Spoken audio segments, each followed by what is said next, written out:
ஏன்டா இந்த மாரி பண்றீங்க? எத்தன தடவ தளபதி விஜய் அவர்கள் சொல்லியிருக்காரு. என் வண்டிய வந்து யாருமே பின்தொடர்ந்து வராதீங்க. உங்க பாதுகாப்பு முக்கியம். உங்கள பார்க்கத்தான் நான் வரேன். நீங்க பத்திரமா வந்துட்டு பத்திரமா போகணும் அப்படின்னு சொல்லிட்டு பல தடவ சொல்றாரு.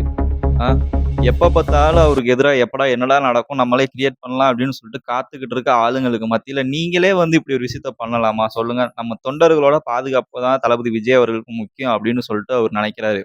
அந்த விஷயத்துல நீங்க கொஞ்சம் பத்திரமா பாதுகாப்பா இருந்தீங்க அப்படின்னா, அவருக்கு இருக்கிற தொந்தரவு, அவருக்கு இருக்க எவ்வளவோ பிரச்சனை இருக்கு.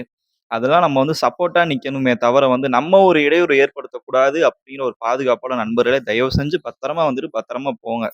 ஓகேவா? டூ வீலர்ல அவர ஃபாலோ பண்றத தயவு செஞ்சு நிறுத்திக்கங்க. வண்டிக்கு பின்னாடி போறது, வண்டிக்கு சைடுல வர்றது, கை காட்டுறது, எப்படியா இருந்தாலும் தளபதி விஜய் அவர்கள் எல்லாத்தையும் பார்த்து தான் பேச வராரு.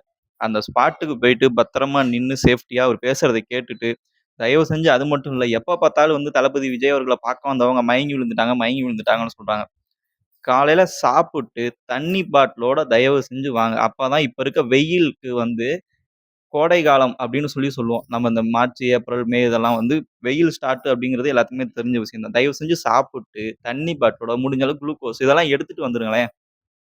அடிக்கிற வெயிலுக்கு அவன் அவனுக்கு வெளியில போகவே பயமா இருக்கு. தளபதி விஜய் அவர பார்க்க போறோம். அவர் ஸ்பீச்ச கேட்கிறோம். அவர பார்க்கணுன்ற ஆர்வம் எல்லாத்துக்கும் இருக்கும் தான். அது உண்மதான். அதெல்லாம் இல்லன்னு சொல்லல. நம்ம பாதுகாப்பு நமக்கு முக்கியம். நம்ம எந்த அளவுக்கு ஆல்ரெடி கரூர் சம்பவத்துல 41 பேர் உயிரிழந்த சம்பவத்துல தளபதி விஜய் அவர்கள் எந்த அளவுக்கு பாதிக்கப்பட்டிருந்தாரு, எவ்வளோ நாள் வீட்டுக்குள்ள இருந்தாரு, அவர் எவ்வளோ மன உளைச்சல்ல இருந்திருப்பாரு, அடுத்தடுத்து அவருக்கு நடக்கிற பிரச்சனை, அது எல்லாத்தையும் தாண்டி மக்கள பார்க்கத்தான் வராரு. தொண்டர்கள பார்க்கத்தான் வராரு. நம்மகிட்ட பேச தான் வராரு. அப்படிங்கிற ஒரு உணர்வு மட்டும் இருக்கணும். தயவு செஞ்சு நம்ம சேஃப்டி மட்டும் தான் முக்கியம். ஓகேவா? இனிமேல் வந்து யாருமே வந்து இந்த மாரி வண்டில ஃபாலோ பண்றேன்ற பேர்ல எங்கேயுமே போய் விழுகாதீங்க. அவங்களா ஆள் செட் பண்ணி பண்றாங்களா? எதுவுமே தெரியாது. ஓகேவா? முடிஞ்ச அளவுக்கு நம்ம சேஃப்டியா போயிட்டு சேஃப்டியா வரணும்.